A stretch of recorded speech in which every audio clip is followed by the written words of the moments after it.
Ազատություն ռադիոկայանի Facebook-յան ասուլիսների եթերում այսօր մեր հյուրն է Երևանի հավաքանու ընտրություններին Բարև Երևան դաշինքի ցուցակը գլխավորող Ժառանգություն կուսակցության վարչության փոխնախագահ Արմեն Մարտիրոսյանը։ Բարև ձեզ, պարոն Մարտիրոսյան։ Բարև ձեզ։ Պարոն Մարտիրոսյան, արագ անցնենք հարցերին, օգտատերերից Գայանե Գրիգորյանը գրում է. Պարոն Մարտիրոսյան, բարև ձեզ։ Անկեղծ ասած, այս հարցերս գրել էի նաև Մարգարիտ Եսայանին, բայց ձեզ էլ գրեմ։ Ձեր որակումներից խնդրել եմ մի քանի անգամ կարող եք կարդալ։ Ձեր խելացնոր ցուցակն ինչ է նշանակում։ Ձեզ ու ձեզ տունտունիկ եք խաղում, պարզ գիտակցելով, որ բանի չեք հասնի։ Դուք կարծում եք Տարոն Մարգարյանից լավ քաղաքապետ կլինեք։ Անունների դեմ երբեք չեմ պայքարել, ուստի այս դեպքում այդ հատվածը եւս դուրս կլինի իմ պատասխանից։ Երևի իրենց համար տունտունիկ խաղ չէ, երբ կոալիցիաներ են կազմում, երբ մարդու իրավունքներն են խախտում, երբ բառից բուն իմաստով աղքատացնում են ժողովրդին, երբ օր ու գիշեր մտածում են ընդամենը իրենց սեփական գրպանների հարստացման մասին, մեր բնության բարիքների նկատի ունեմ հանքերի անխնա շահգործման եւ մի խումբ մարդկանց գրպաններում տեղավորելու մասին, մարտի 1 կազմակերպելու մասին եւ այս ամենի արդյունքում արտագաղթ իրականացնելու մասին։ Երևի իրենց լուրջ աշխատանքը դա է, մնացածը տունտունիկ է ու պարզ է, որ արդեն այս կանխական մոտեցումը կա։ Երևի թե իհարկե ես շատ վատ քաղաքապետ կարող եմ լինել, որտեվ ատկատների չեմ մասնակցի, որովհետև փակ շուկայի նման պատմաճարտարապետական հուշարձանները թույլ չեմ տա, որ քանդեն, գետային շինարարություն չեմ թողի, որ իրականացնեն, երթուղային գծերը իմ ընկերներին կամ ինձ կամ իմ հարազատներին չեմ պատկանեցնի, որի արդյունքում անընդհատ գերշահույթներ կառաջանան եւ մեր քաղաքացիները անընդհատ արտակորված վիճակում անընդհատ կերթևեկեն տարիներ շարունակ վնաս հասցնելով իրենց առողջությանը։ Ես թույլ չեմ տա, որ կանաչապատ տարածքների հաշվին փորձեն շինարարություն իրականացնեն, սրճարանների տարածքը մեծացնեն։ Այսինքն ես իհարկե շատ վատ քաղաքապետ կարող եմ լինել։ Ես մանկավարժներին չեմ ստիպի, որ դռնեդուռ ընկնեն եւ իրենց երեսին ամոթանք ստանալով ձայնաբերությամբ զբաղվեն, քաղաքապետարանի աշխատողներին չեմ պարտադրի կուսակցական դառնան եւ կուսակցական աշխատանք իրականացնեն իրենց լիազորությունները իրականացնելու փոխարեն։ Ես այս ամենը չեմ կարող իրականացնել եւ դա համար երևի թե իրենց պատկերացումներով վատ քաղաքապետ կարող եմ։ Դուք դրանք նշեցիք նաև արկա իրողությունը, որպես ներկայացրեցիք այս պահի դրությամբ։ Այդ արկա իրողությունը հենց մենակ այս պահին չէ, այլ համակարգային է դա։ Ես դա համար եմ նշում, որ ես անունների դեմ չեմ պայքարում, որտեղ մինչև այդ էլ տարբեր անուններ են եղել եւ դրանով ոչինչ չի փոխվել։ Կա կառավարման համակարգ, այդ թվում նաև Երևանում, որը միտված է բացառապես մի քանիսներին ծառայելուն եւ դա է եղել պատճառը, որ մենք ունենք ենք այսպիսի անընդհատ խաթարված իրավիճակ։ Այս կառույցը, որ դուք հիմա պլակատի տեսքով Հյուսիսային պողոտան ձեր առջև դրել եք, այսօր ինձ մի երիտասարդ կին ասեց, սա ոչ թե Հյուսիսային պողոտա է, այլ Հյուսիսային Սառույցյան պողոտա, որտեղ ասում է ջերմությունը, երևանյան ջերմությունը, որ կա։ Ես այստեղ չեմ զգացել։ Հենց ինքը գլխավոր ճարտարապետն է խոստովանել, որ երկու հարկը առանց թույլտվության են կառուցել եւ ինքը ոչինչ չկարողացավ անել։ Ինչ է նշանակում Երևան քաղաքի գլխավոր ճարտարապետը չի կարողանում երկու հարկ կառույց դադարեցնի։ Նշանակում է կամ հանցավոր համաձայնության մեջ են, կամ իրենք այնքան անզոր են, որ որևէ բան չեն արել։ Երկու պարագայում նշանակում է, որ համակարգը պետք է փոխվի։ Շնորհակալ եմ, անցնենք հաջորդ հարցին, քաղաքապետ եք դառնալու, ձեզ դիմաց մարդկանց միայն բարև եք ասելու, ինչ լծակներ ունեք, որ ինչ անեք, գնալու եք այդ թիմով ու ում բարև եք, Տարոն Մարգարյանին կամ Արեյանին, թե ում։ Բարևաստուն է եւ բոլորին եմ ես բարևում, որևէ խնդիր այստեղ չկա։ Սա իմիջիալոց մեր քաղաքացիները իմանան նույն անձնավորությամբ, որը նույնիսկ իր դեմքը չի դրել, ինչպես ես եմ Facebook-ում իմ դեմքը դրել, անհայտ ինչ որ երևի fake է։ Բայց ամենայն դեպս եւ Տարոն Մարգարյանին եմ բարևելու եւ Կամո Արեյանին կներեք, ում հետ մենք ըստ էության որոշակի տարածքային առումով նույն սկզբնաղբյուրն ունենք, Արագած Սարի փեշերից ենք բոլորս, իմ դիմաց մարդկանց մենակ չեմ բարևելու, առաջ հերթին եմ բարևելու, իսկ հետո բնականաբար փորձելու եմ իրենց խնդիրները լուծել, ինչպես այս տարիների ընթացքում եմ արել, նույնիսկ որպես պատգամավոր իմ առաջի, այսպես ասեմ, խորհրդարանից դուրս գործը եղել է քաղաքաշինական, էկոլոգիական խնդիր,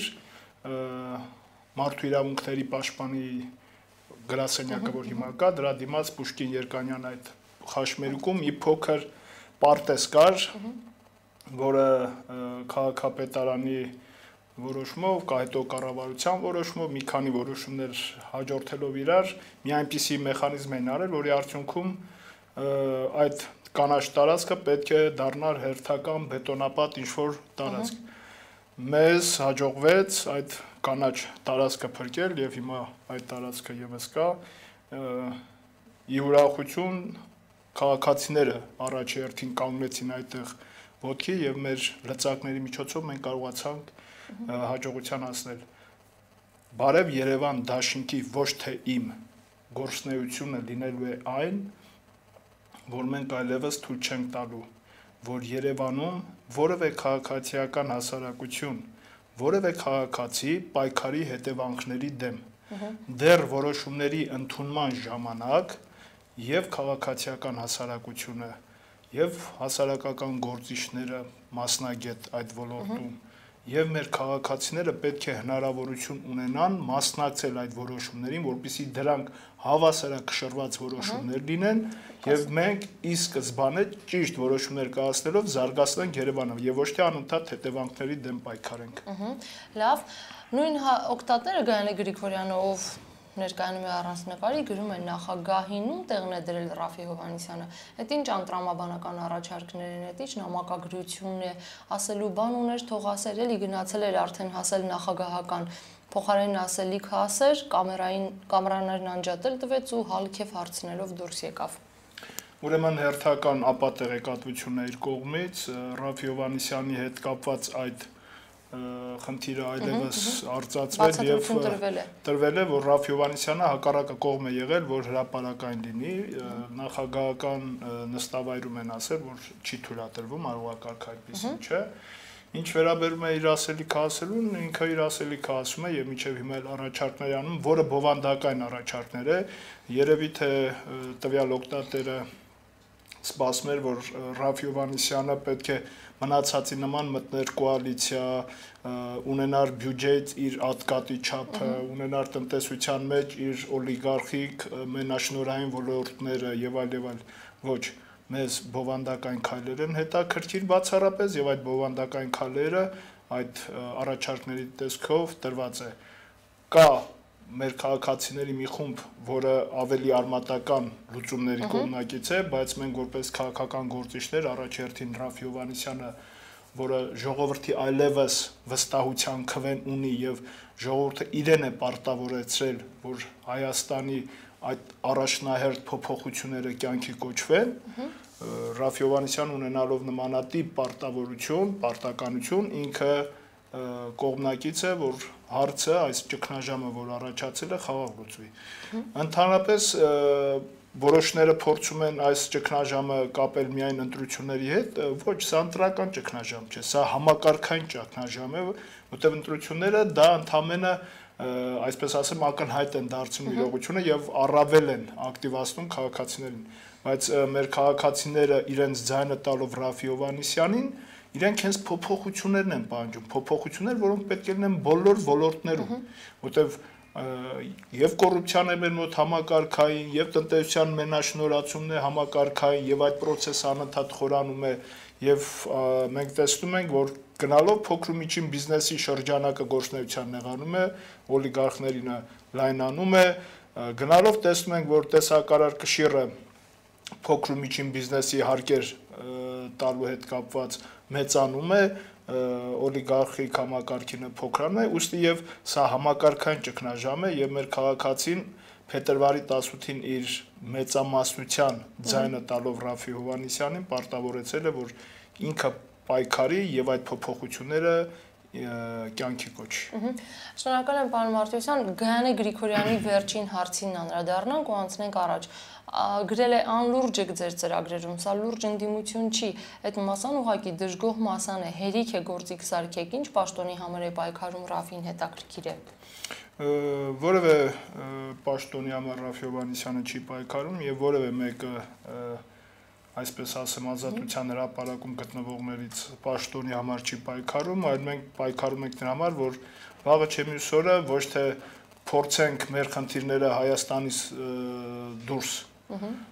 լուծված տեսնենք կամ արտագաղթենք, այլ մենք փորձում ենք մեր ապագա սերունդների համար, կոնկրետ ես իմ երեխաների համար նորմալ երկիր ստեղծեմ, որ ես հանգիստ լինեմ, որ իմ երեխաները ապրելով Հայաստանում հետագայում չեն ունենալու այն խնդիրները, որոնք այսօր ծառացած են իմ եւ մեր բոլորի առջև։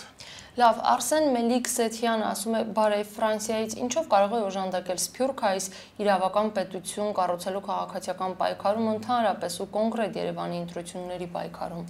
Ես չգիտեմ, եթե Արսեն Մելիք-Սեթյանը դեռևս Հայաստանի Հանրապետության քաղաքացի է, ինքը կարող է Այս պահին Փարիզում է։ Հա, Փարիզում է, բայց կարող է Հայաստանի Հանրապետության քաղաքացի լինի, ինչպես շատերն են, ցավոք սրտի։ Եթե ինքը Հայաստանի Հանրապետության քաղաքացի է, ինքը կարող է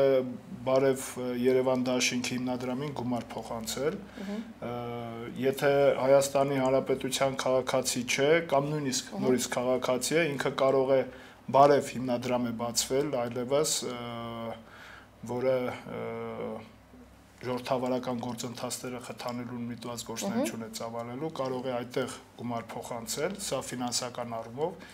իսկ կազմակերպչական առումով ինքը կարող է Ֆրանսիայի մեր հայրենակիցներին պատմել ինչ է կատարվում, ովքեր տեղյակ չեն, բարեբախտաբար շատերը այլևս տեղյակ են եւ դուք եւ ձեզ եւ մեր ունկնդիրներին ասեմ, որ Փարիզում, Եվրոպայի շատ քաղաքներում ակցիաներ են կազմակերպվում, ուստի եւ տեղեկացված են, բայց ամենայն դեպս տեղեկացնել եւ նաեւ եթե Հայաստանում բարեկամներ, ընկերներ ունի, ովքեր իրենց հեռու են պահում քաղաքացիական այս պայքարից, սա կուսակցական պայքար չէ, սա քաղաքացիական պայքար է, իրենց հորդորի, որ իրենք եւս իրենց իրավունքների համար պայքարեն։ Խորեն Սամվելյանը հենց նոր հարց գրել է հանրության զգալի հատվածը ցանկանում է ազատվել Սերժ Սարգսյանից։ Ինչ կարիք կար զիջումներ գնալու արդյունքում ճանաչել Սերժ Սարգսյանի լեգիտիմությունը։ Նախ Ռաֆ Հովհաննիսյանի ասածը հետեւյալն էր, եթե ցանկանում ես դե ֆակտո նախագահ լինել, կարող ես լինել։ Երկրորդ առաջարկից առաջ դա լեգիտիմություն չեմ կարծում ճանաչել է։ Երկրորդ այն ամենը ինչ որ իրականացնում է Ռաֆ Հովհաննիսյանը, իրականացնում ենք մենք իր հետ եւ մեր քաղաքացիները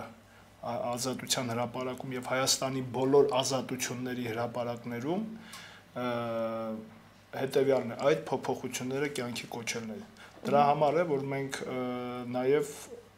որպեսզի ինչ-որ սրացումների չգնա, շատ ավելի սահուն լինի ամեն ինչ, մենք առաջարկեցինք ալտերնատիվ տարբերակը, արտահերթ խորհրդանական ընտրությունները իր ենթապահանջներով, որը ուժի մեջ պետք է լիներ մինչև արտահերթ խորհրդանական ընտրությունները։ Ես կարծում եմ, եթե այդ առաջարկներից, որը իմիջիալոց հենց ըստ էության մեր հարգարժան օկտատիրոջ հարցից արդեն պարզ է, որ ինքը երևի արմատական լուծումների կողմնակից է, ինչպես մեր քաղաքացիների շատերը, բայց մենք մեր վրա պատասխանատվություն վերցնելով փորձում ենք այդ ամենը սահուն կերպով իրականացնել։ Նույն օկտատերը Խորենը Սամվելյանն ասում է, պարոն Մարտիրոսյանի, ենթադրենք իշխանությունները զիջեցին պարոն Հովհաննիսյանի պահանջները, դրանից ժողովրդի հոգսերը ինչպես են թեթևանալու, դա ինչպես է օգնելու հասարակ քաղաքացուն։ Հրաշալի բան կլիներ, եթե իշխանությունները այդ ամենի գիտակցությունը ունենային եւ պետական այդ մտածողությունը ունենային եւ ընթരാճ գնային։ Նախ այն ինչ առաջարկում է Ռաֆ Հովհաննիսյանը, ոչ թե կոալիցիա է, ոչ թե ինչ-որ նմանատիպ առևտուր է, այլ դա կոչվում է միջազգային տերմիկա իշխանության կիսում։ Ինչ չէր դա տալու։ Դա տալու էր նոր արտահերթ ընտրություններ, որոնք կանցկացվեին ըստ մեր պահանջների ազատ, արդար եւ թափանցիկ, որովհետեւ մենք պահանջում ենք այդտեղ եւ ընտրական օրենսգրքի բարեփոխումներ անել, 100% համամասնական ցուցակների հրապարակայնացում եւ նաեւ այն պաշտոնները, որոնք Ռաֆի Հովհաննիսյանը պահանջում է, դրանք անմիջականորեն կապ ունեն ընտրությունների հետ եւ իհարկե ազգային անվտանգության ծառայությունն է կամ ոստիկանությունն է, որ օպերատիվ հետախուզական գործունեության իրավունք ունի, օրենքով այդ լիազորություններ ունի, ֆինանսավորում է դրա համար եւ իրենք է, որ այդ ընտրակաշարարներին, ադմինիստրատիվ ռեսուրսը ապօրինի օգտագործողների առջև պետք է այսպես ասեմ պատվար լինեն եւ բացատրեն դրանք։ Ես կարծում եմ իրենք իհարկե ունեն այդ տվյալները, ովքեր են իրականացում, բայց քանի որ քաղաքական կամքը չկա կամ հրահանգը չկա, որպեսզի այդ անձանց մեկուսացնեն, իրենք անգործություն են դրսևորում։ Երբ ըստ մեր առաջարկների այդ ամենը տեղի ունենար, բնականաբար եւ անվտանգության մարմինները եւ դատախազությունը այդ գործառույթը կիրականացնեին, կրթական ոլորտները կապակուսակցականացվեին, ուսուցիչներին չէր պարտադրվի ձայնաբերությամբ զբաղվել։ Այս ամենը կբերեր նրան, որ այդ թվում նաև մարզպետերի հետ կապված խնդիրը այս հարցերը դեռ կան։ Այսինքն այս ամենը կբերեր նրան, որ հնարավորություն կընձեռվեր մեր քաղաքացիներին իսկապես ազատ, արդար եւ թափանցիկ ընտրությունների մասնակցել եւ իր տրամադրությունը ամբողջության մեջ վերցրած փոխանցել նոր ձևավորվելիք ազգային ժողովին։ Դրանից հետո բնականաբար նոր ձևավորված ազգային ժողովը կսկսեր արմատական բարեփոխումները, այդ թվում տնտեսության ազատականացում, փոքր ու միջին բիզնեսի համար բարենպաստ պայմանների ամրագրումով, բնականաբար տեղի կունենան ինստիտուցիոնալ փոփոխություններ, որի արդյունքում մեր երկիր կապիտալ բերելը այլևս անվտանգ կլիներ, սեփականության իրավունքը պաշտպանված կլիներ եւ մարդիկ չեն մտահոգվի, որ կարող են Հայաստան բերել գործ հիմնադրել եւ որևէ մեկը այդ գործը կարող է իրենց ձեռքից խլել կամ իրենք ինչ որ մի գործի փայատեր կարող են լինել, բաժնետեր լինեն եւ այդ բաժնեմասերը տարբեր այսպես ասեմ մեխանիզմներով իրենց ձեռքից կվերցվեն։ Այս ամենը տեղի չէր ունենա, աշխատատեղեր կստեղծվեին, մարդիկ նորմալ աշխատավարձ կստանային, ստվերը կկրճատվեր, թոշակառուները նորմալ կենսապայման պայմաններին համապատասխան կենսաթոշակ կստանային։ Կարծում եմ ակնհայտ կլիներ ուղղակի դա։ Լավ, Գեգամ Տերեզյանն ասում է, պարոն Մարտիրոսյան, երբ դուք ասում եք 4-րդ հանրապետության 4-րդ նախագահ Ռաֆի Հովհաննիսյան, այստեղից կարելի է եզրակացնել, որ Ժառանգությունը 2008 թվականին Սերժ Սարգսյանին ընտրված նախագահ համարում եւ երկրորդ ժառանգությունը կուսակցական շահից ելնելով արտահերթ ազգային ժողովի ընտրություններ պահանջում ներկա պահին եւ դեռևս գոյություն ունի մեծամասնական ընտրակարգը։ Գեղամին ասեմ հետեւյալը։ Նախ ոչ թե 4-րդ հանրապետության 4-րդ նախագահ, այլ 4-րդ հանրապետության առաջին նախագահ, որտեղ երբ որ դու համակարգային այդպիսի մեծ փոփոխություններ ես իրականացնում, դա ըստ էության կարելի է համարել 4-րդ հանրապետություն կամ 3-րդ հանրապետության 4-րդ նախագահ։ Ընդհանրապես երբ որ ես հրապարակում միկրոֆոնին հրավիրում եմ պարոն Հովհաննիսյանին, այդ երկու տարբերակներից մեկն է միշտ օգտագործում։ 4-րդ հանրապետության առաջին նախագահ։ Եթե կարելի է այդ հարցը, որ նաև ամբողջական ուզում եմ պատասխանեմ, շատ լավ հարց էր։ Ասում եք դուք 2008-ին համարում եք արդեն Սերժ Սարգսյանը դե ֆակտո նախագահ է եղել, որովհետև ամենայն դեպս մենք այն կարծիքին ենք, որ 2008 թվականին եւս ընտրությունները կեղծված են եղել եւ առնվազն երկրորդ տուրի խնդիր կար 2008 թվականին։ Նախագահ համարում եւ երկրորդ ժառանգություն կուսակցության շահից ելնելով արտահերթ աջակցություններ պահանջում։ Ոչ։ Այս պայն նույնիսկ եթե դուք ուշադրություն դարձած լինեք, նույնիսկ Երևան քաղաքի հավաքական ընտրություններին մենք դաշինքով ենք մասնակցում եւ դաշինքը կոչվում է Բարև Երևան, դա վերկուսակցական միջոցցուցակ է, ոչ կուսակցականները այդ ցուցակում ավելին են, քան կուսակցական ներկայացուցիչները, այնպես որ իհարկե ոչ ժառանգության շահերը չէ, այլ առաջերտին մեր քաղաքացիուհիներն են, որտեղ ցանկացած պարագայում, երբ որ երկրում նորմալ կառավարման համակարգ է լինում, մարդիկ միշտ իրենց գործը գտնում են, առավել եւս ես, որը մանկավարժական գիտությունների տեխնացու է, դոցենտ, 18 տարվա դասախոսական ստաժ ունեմ, ես միանշանակ իմ գործը միշտ կարող եմ գտնել, ուստի միանշանակ մերժում եմ, որ դա ժառանգության շահից ելնելով է։ Եվ վերջապես ինքը նշում է, երբ դեռևս գոյություն ունի մեծամասնական ընտրակարգը, ցավոք սրտի ինքը երևի առաջարկները ամբողջության մեջ նորից չի կարդացել, որտեղ արտահերթ հորդանական ընտրություններ բառերից հետո հետևյալ տեքստն է գալի, որ առաջի կետով անհրաժեշտ է ընտրական օրենսգրքի փոփոխություններ 100% համամասնական անցնելու։ Իհարկե մեծամասնականի պահպանման դեպքում որևէ ձևով ազատ արդար եւ թափանցիկ ընտրությունների մասին խոսել հնարավոր չի լինի։ Եվ իմիջիալոց նաեւ ուզում եմ ասեմ, որ նախորդ խորհրդարանում միայն 2 անգամ ես 50 հոդվածից ավել ընտրական օրենսգրքի փոփոխություններ եմ առաջարկել, որտեղ եւս մեծամասնականը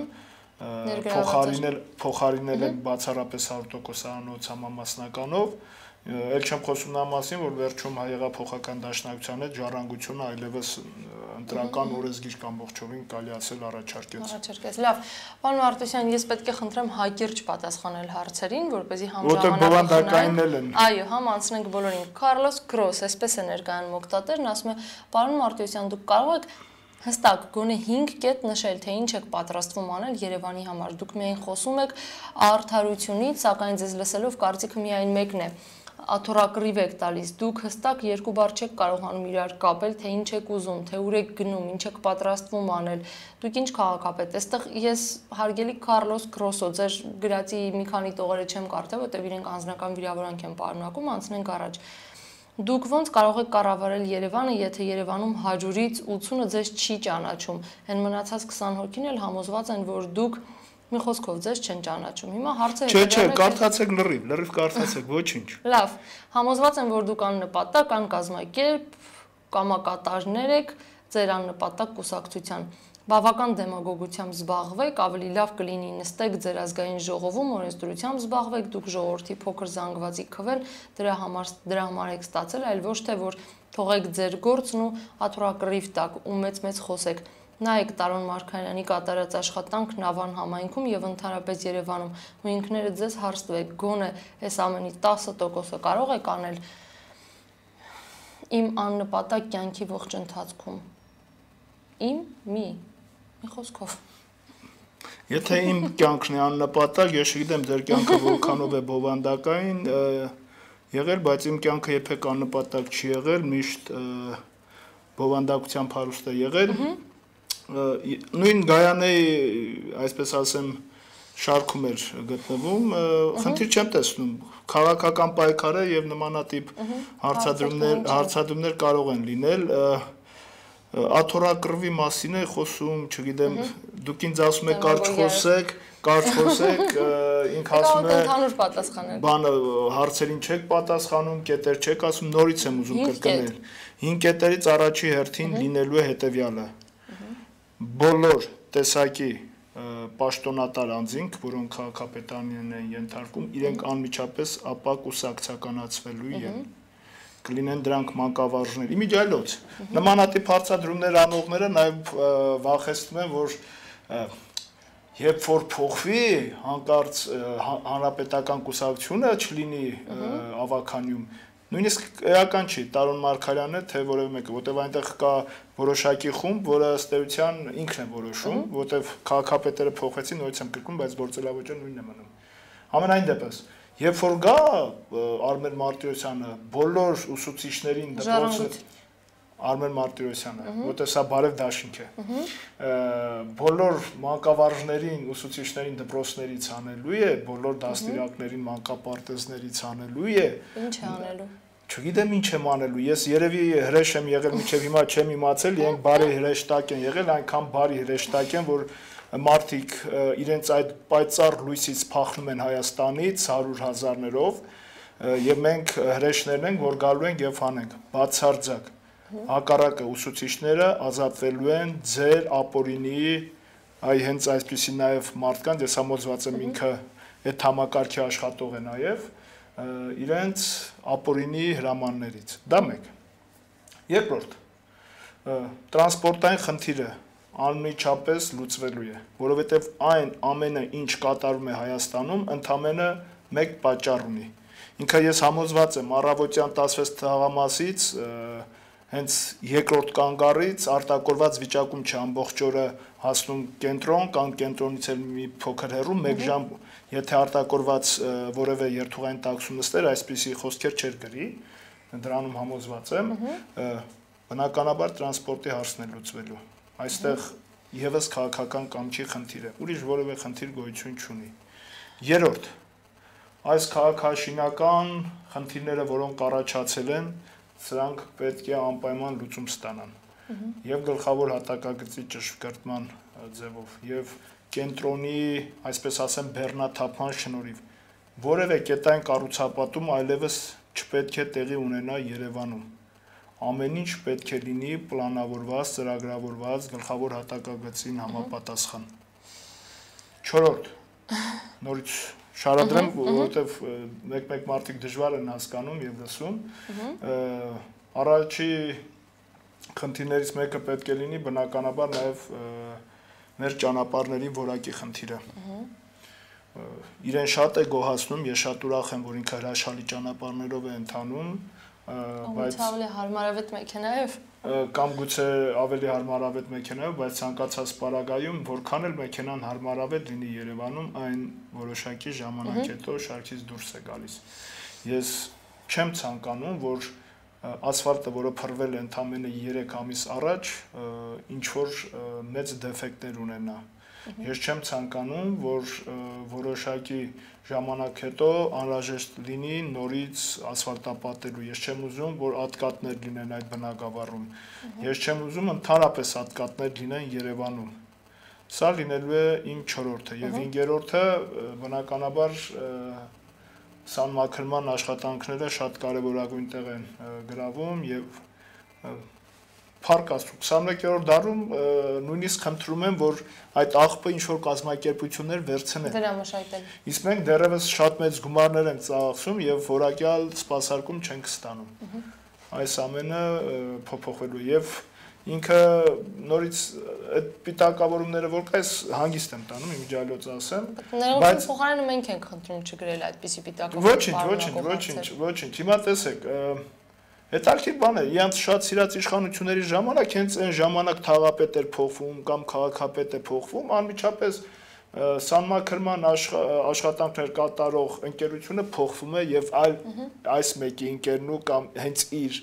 սանմաքրման ծառայությունն է դառնում ու այս գործընթացները անընդհատ գնալով պարզ է դառնում որ սա ընդհանրապես գերշահույթ ստանալու աղբյուր է լինում եւ վերջապես այն ընտրակաշարքը որը բաժանում են հենց այնպես չեն բաժանում չէ որ բիզնես սկզբունքը եթե դու ներդրում ես կատարում գումարային պետք է ավելի շատ շահույթ ստանաս եթե այդ ընտրակաշարքը այդքան բաժանում են այդքան ծախսում են ընտրությունների վրա գումար ինչի համար են անում մեր սիրուն աշկերի համար ոչ որ հետագայում իրենք հենց այս ատկատների մեխանիզմներով այս լիցենզիաներ տրամադրելու մեխանիզմների շնորհիվ կոռուպցիոն այդ մեխանիզմների արդյունքում գեր եկամուտներ ստանան այս կառուցվածքը ջարդել է պետք Շարունակենք հարցերը պարոն Մարտիրոսյան Արևիկ Հովհաննիսյանը ասում է բարև ձեզ հարգելի Մարտիրոսյան ՀՀԿ-ն ինչ նախագիծ է ուզում խցկել ազգային ժողով Չգիտեմ ինչ նախագիծ է ուզում խցկել ազգային ժողով, որտեղ ես ոչ հանրապետական կուսակցության ներկայացուցիչ եմ, ոչ էլ падգամավոր։ Դրա համար չեմ կարող պատասխանել։ Հաջորդ հարցը Հայրիկյանին այդ ինչ է պատահել, որ ռուսի թեթև վնասվածքն այստեղ չեն կարողանում բուժել։ Սա մեր չեն կարողանում բուժել մեր ասբժիշկները, որ կառավարությունն այդ կլորիկ գումարով ուղարկում է բուժման։ Ձեր կարծիքով սա ինչ խաղ է, կառավարությունն այդ գումարն այլտեղ չունի ծախսելու։ Կառավարությունը ունի ծախսելու շատ վայրերում գումար եւ շատ գումարներ ծախսելու կարիք ունի, բայց ոչ միայն այս խնդիրի միջալոց իմ համար որոշակի երկընտրակի արժեվ է կանեցնում ինձ, որովհետեւ նախ այնուամենայնիվ պետությունը պոզիտիվ պարտավորություն ունի տեխնատուների անվտանգությունը ապահովելու հարցում։ Եվ եթե չի կարողացել ապահովել, ապա բուժման հետ կապված որոշակի խնդիրներ առաջանում են, բայց նաև հասկանալով մեր քաղաքացիներին վրդովմունքը, որ իրենք եւս առողջական խնդիրներ ունեն, բայց չեն կարողանում նույնիսկ դրա 10-րդական գումարով լուծել, այստեղ այդ հակասությունը առաջանում է։ Ես կարծում եմ լուծումը երևի ինչ-որ միջանկյալ տարբերակում պետք է լիներ, ավելի քիչ գումարով, բայց ամենայն դեպս այդ խնդիրը կա։ Հաջորդ հարցը, դուք չգիտեիք, որ նախագահը չէր գալու ազատության հրապարակ, ինչու եք մարդկանց հիմարի տեղ դնում ու ձեր անիմաստ պահանջները հնչեցնում։ Ես ուղղակի կցանկանայի իմանալ իր բովանդակային պահանջները որն են, որոնք են, որ մեր պահանջներն էլ այդպես են ընկալվում։ Մարզպետների պաշտոններում դուք կաք, տեղյակ եք, թե ձեր գործընկերներից ում համար ինչ պաշտոն է նախատեսել Ռաֆի Հովհաննիսյանը։ Իմ ընկերներից որևէ մեկի համար Ռաֆի Հովհաննիսյանը որևէ պաշտոն չի նախատեսել, Ռաֆի Հովհաննիսյանը բացառապես բովանդակային փոփոխություններ կատարելուն ուղղված քաղաքական գործիչ է։ Իսկ այս հարցը դուք կաք այդ պաշտոններում, այսինքն որպես մարզպետ կարող են ձեզ Եթե իմ ընկերները չկան, ուրեմն ես էլ չկամ։ Քաղաքապետ Տան Մարգարյանին պես եք պատրաստվում փոխարինել որպես քաղաքապետ, նա ինչպիսին է ձեզ գոնե մի լավ բան տեսնում եք իր կատարած աշխատանքում։ Հարցի առաջին մասին արդեն պատասխանել եք։ Լավ կլինի վերջին անդրադառնաք։ Գոնե մի լավ բան տեսնում եք իր կատարած աշխատանքում։ Լավ բան։ Երևի թե մի փոքր կանաչապատման ուղղությամբ աշխատանքներ իրականացրեց։ Այդ առումով կարծեք թե որոշակի աշխատանք արվել է, բայց այնուամենայնիվ կարծում եմ համակարգը այնպիսին է, որ նորից անընդհատ բերում են Տարոն Մարգարյանի հետ ինչ որ ուզում են հակադրություն ստեղծեն, ես այդ հակադրության մեջ չեմ մտնելու ոչ մի դեպքում, որտեղ սա համակարգի դեմ պայքար է, որտեղ եւ մինչեւ Տարոն Մարգարյանը եւ դրանից առաջ քաղաքապետերի գործունեությունը ինձ համար այնուամենայնիվ բացասական է եղել ընդհանուր առմամբ։ Ուստի անձնավորել ես չեմ պատրաստվում։ Ասում եք դուք ինչպես եք կարծում, որ Ռաֆի Հովհաննիսյանը կարող է երկիրը ղեկավարել, երբ մի փոքրիկ կուսակցություն չի կարողանում ղեկավարել։ Խորհրդանական ձեր ներկայացուցիչներն ազգային ժողովում այլ բան են ասում, նա հրապարակում այլ բան է ասում, հետո շատ սխալ մոտեցում է, որտեվ ոչ միայն փոքր կուսակցություն չէ ժառանգությունը, այլ մեծ կուսակցությունը, երկրորդ առանց ֆինանսական ռեսուրսների բացառապես կամավորության վրա հիմնված կուսակցություն է, դե պատկերացեք մենք ինչպիսի աշխատանք կարող ենք անել, եթե ֆինանսական ռեսուրսներ ունենանք այդ կամավորությանը զուգընթաց եւ երբեք չի եղել, որ Ռաֆի Հովհաննիսյանը մի բան ասի եւ իր ներկայացուցիչներ ազգային ժողովում կամ ժառանգության ներկայացուցիչներ ազգային ժողովում այլ բան ասեն։ Ես սա եւս չեմ ընդունում։ Ասում են նախագահը սուտ էր ասում, որ ասում էր հրապարակում հավաքվածների թիվը շատ քիչ է։ Ինչ։ Նախագահը սուտ էր ասում, որ ասում էր հրապարակում հավաքվածների թիվը շատ քիչ է։ Իհարկե ճիշտ չէր ասում, որտեղ հրապարակում հավաքվածները շատ ավելին են, բայց ես կարծում եմ խնդիրը թվաբանության մեջ չէ, այլևս երկրում իրավիճակ է փոխվել եւ դա եղել է փետրվարի 18-ին եւ որքան չցանկանան, ես կարծում եմ այդ իրավիճակը փոխվել է։ Բարև Երևանի միասնական ցուցակում ինչու Արթուր Իսպիրյանին, Անի Քոչարին, Զոլյանին եւ մյուսներին ներառեցիք, ախր ժողովուրդ ավելի հիասթափվեց։ Արթուր Իսպիրյանից ժողովուրդը հիասթափվել է։ Ես գուցե չգիտեմ Անի Քոչարից ժողովուրդը հիասթափվել է, ես չեմ ընդունում այդ մոտեցումը, որովհետեւ իրենք քաղաքային նաև մշակույթի կրող են։ Իսկ գուցե հարցը վերաբերում ժառանգությունից են հիասթափվել այս մարկանց ներգրավելով։ Երկու տարբերակին էլ կարող ենք պատասխանել։ Երկու տարբերակին էլ համաձայն չեմ, որովհետև Արթուր Իսպիրյանը դա իր բովանդակությամբ ամբողջովին քաղաքային մշակույթ կրող մտավորական է, որը բնականաբար ես կարծում եմ Արթուր Իսպիրյանի նման մարդիկ է, որ մեզ անհրաժեշտ են գեղագիտական ճաշակը Երևանում բարձրացնելու համար։ Մյուսների անունները։ Նույնը, Անի Քոչարը ամենակարդացվող երիտասարդական ամսագրի խմբագիրներից է, եւս այսպես ասեմ, նոր թարմ շնչի ներկայացուցիչ, քաղաքային եւս նորից մշակույթի կրող նոր համակարգ պաշտպանող անձնավորություն, Զոլյանը դոկտոր պրոֆեսոր մարդ է, չգիտեմ, կներեք, բայց մենք այնպիսի մարդկանց ենք նաև ներառել մեր ցուցակում, որոնք ունեն իրենց հետագիծը որոշակի առումով։ Եվ վերջին հարցը, այսինքն մտահոգություն է երևի, պարոն Մարտիրոսյան, ձեզ մի տեսակ չեմ տեսնում քաղաքապետի պաշտոնում, մի բան է ինչի էլի, համ գիտեք, որ դա անհնար բան է, համ էլ փորձում եք, հերթական պարտության ընթառաջ եք գնում։ Ես երբեք պարտությունից չեմ վախել, երբ որ դա ազնիվ պարտություն է եղել, ինչ վերաբերվում է նրան, որ անհնարին բան է, Փետրվարի 18-ը հակառակ ապացուցեց, որ ամեն ինչ հնարավոր է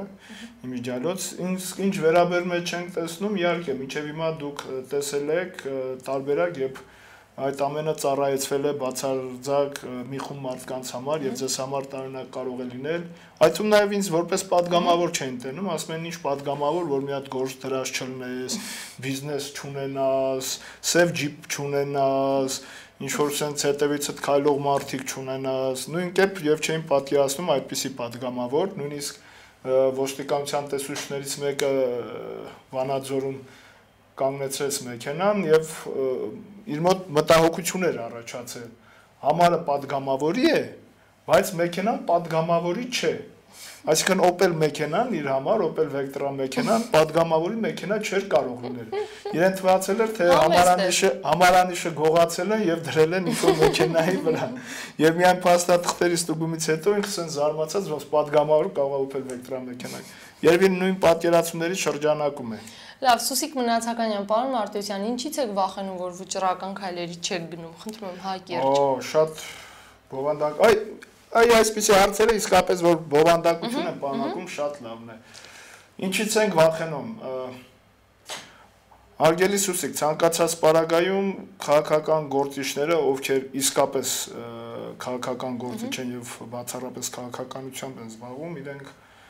պատասխանատվության մեծ զգացում են ունենում եւ մենք մեր մտքում տարբեր սցենարներ ենք միշտ ունենում, նաեւ քննարկումների ընթացքում, ուստի եւ ձեր նախանշած վճռական գործողությունները ես հասկանում եմ ինչին է վերաբերվում, միայն մեկ պատճառով չենք գնում դրան, որ փորձում ենք առաջի հերթին ինչ որ կոմպրոմիսային դաշտում բովանդակային լուծումներ սկսելով, թեկուզ մի փոքր ժամկետային առումով դա բնականաբար ավելի երկար է տևում, բայց առանց արյան մենք փորձում ենք այդ բովանդակային լուծումներն իրականացնել։ Այլ հարց է, որ մենք չենք զիջելու երբեք բովանդակային խնդիրների հետ կապված։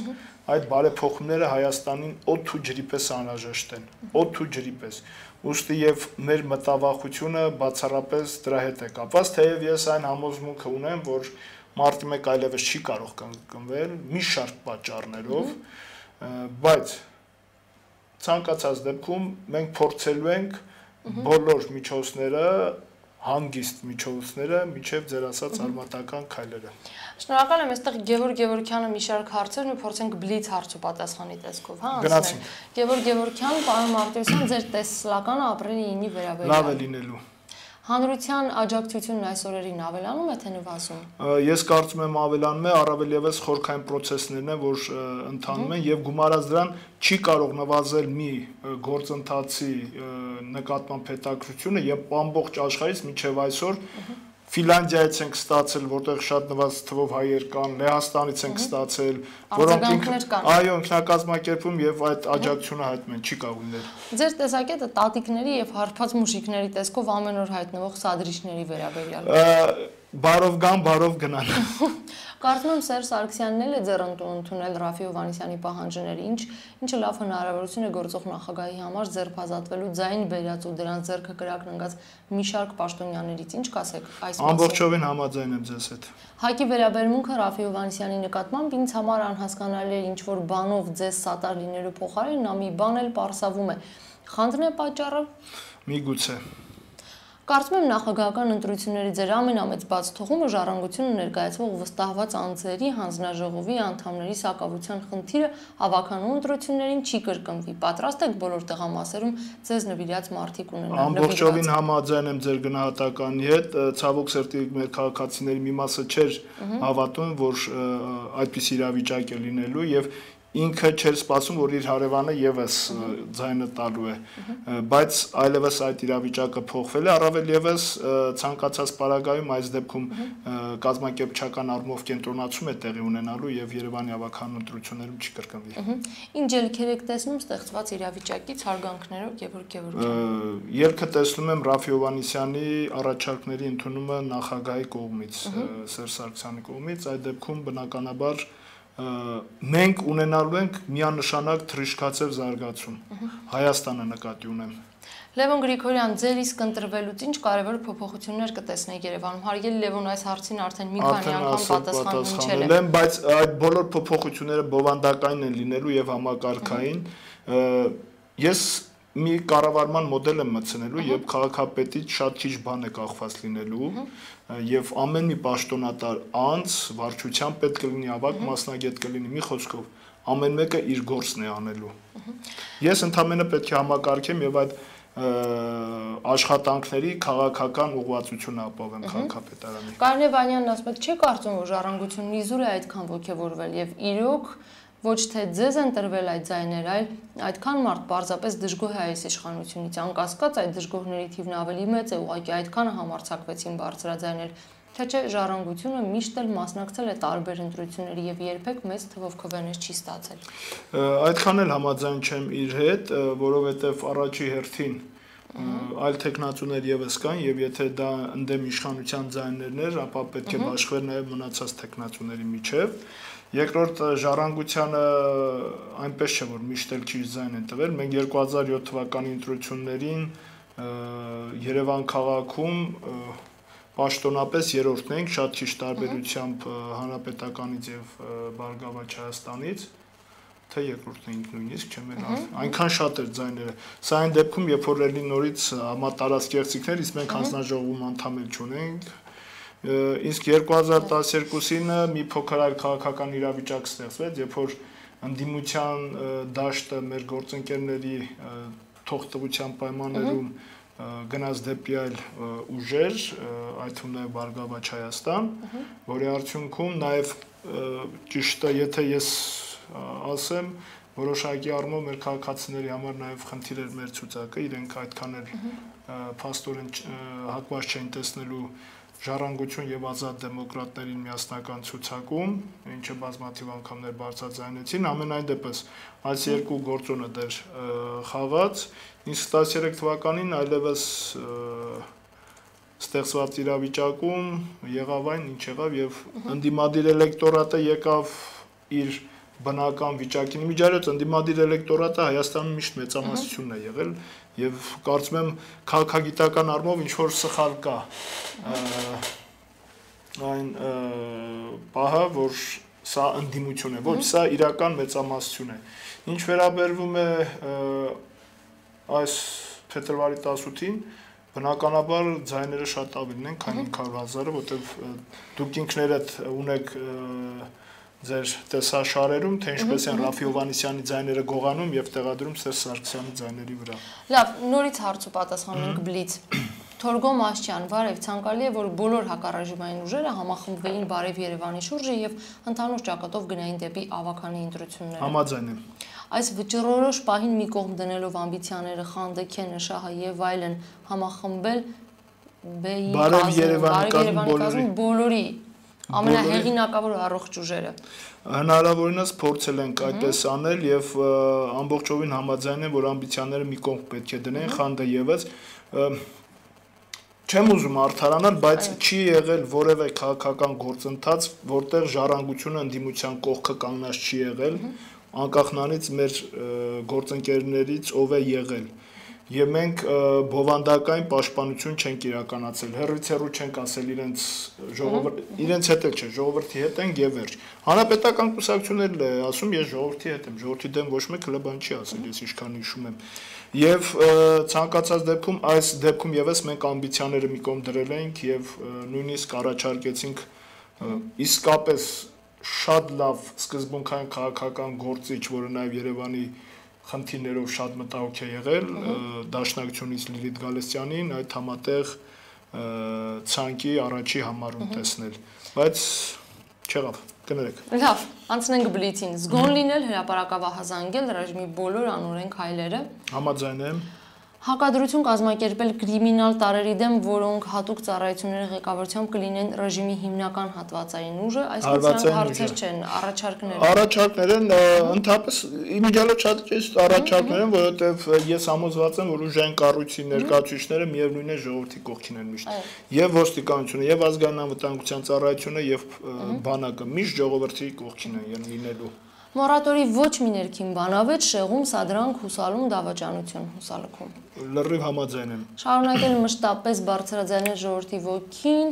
պատիվը, վճռականությունը, հեղինակությունը, ինքնագիտակցությունը եւ քաղաքացիական պարտքի զգացումը Հայաստանի գալիք սերունդների առջեւ։ Դուք ազատության հրապարակի լիարժեք ներկայացուցիչ եք։ Անցանք հաջորդ հարցին։ Պարուժ Տիրաժ Մուրադյան, պարոն Մարտիրոսյան, թույլտվեք մեջբերել ձեր խոսքերից մի հատված, որն արել եք մարտի 13-ին Ազատության հրապարակում լրագրողների հետ հանդիպման ժամանակ։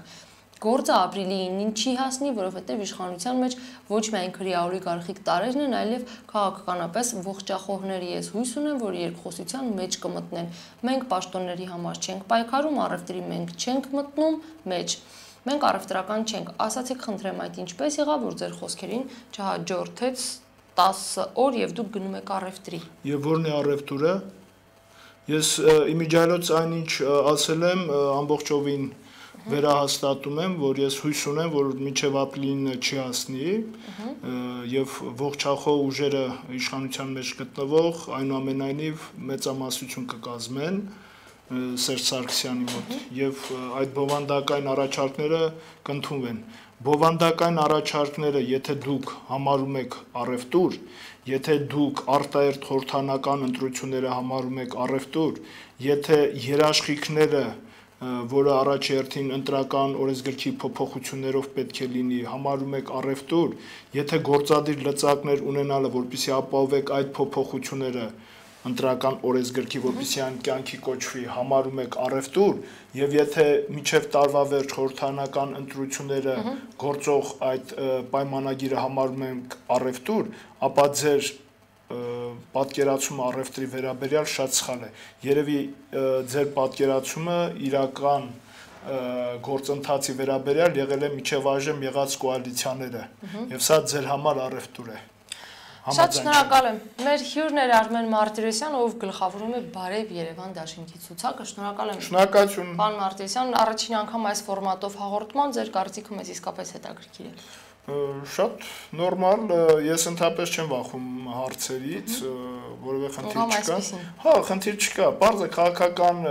իրավիճակ է եւ մարդիկ փորձում են ցեխարձակումներով, կեղծ, այսպես ասեմ, վերլուծություններով մարդկանց շեղել իրական պայքարից, որը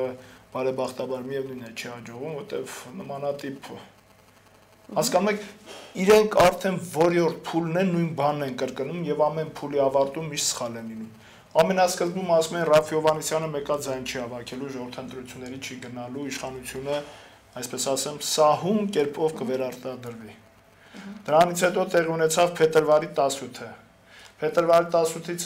հետո ասեցին մեկա Ռաֆի Հովհաննիսյանը շնորհավորելու ակար ժամանակ հետո նախագահին։ Մի քանի օր հետո Ռաֆի Հովհաննիսյանը գնաց եւ նախագահային 4 հանրահայտ բանջները ներկայացրեց։ Դրանից հետո մեկ այլ բան ասեցին, այսպես հերթափոխով ինչ որ բաներ են ասում եւ որ մեկը որևէ մեկը չի իրականում։ Նորմալ է, քաղաքական գործընթացը այդ կանխատեսումները միշտ եղել են ու լինեն։ Ես նորմալ է որ կա, բայց աննորմալ եմ գնահատում, երբ որ մարդիկ որոշակի բարոյական սահմանն են անցնում, ես այնուամենայնիվ այն կարծիքին եմ, որ քաղաքականության մեջ եւս պետք է բարոյականություն լինի, հատկապես ներքին քաղաքականության մեջ, եւ դու քո հայրենակիցների հետ ես այն վարում։ Շատ շնորհակալ եմ մեր հրավերն ընդունելու համար, հաջողություն։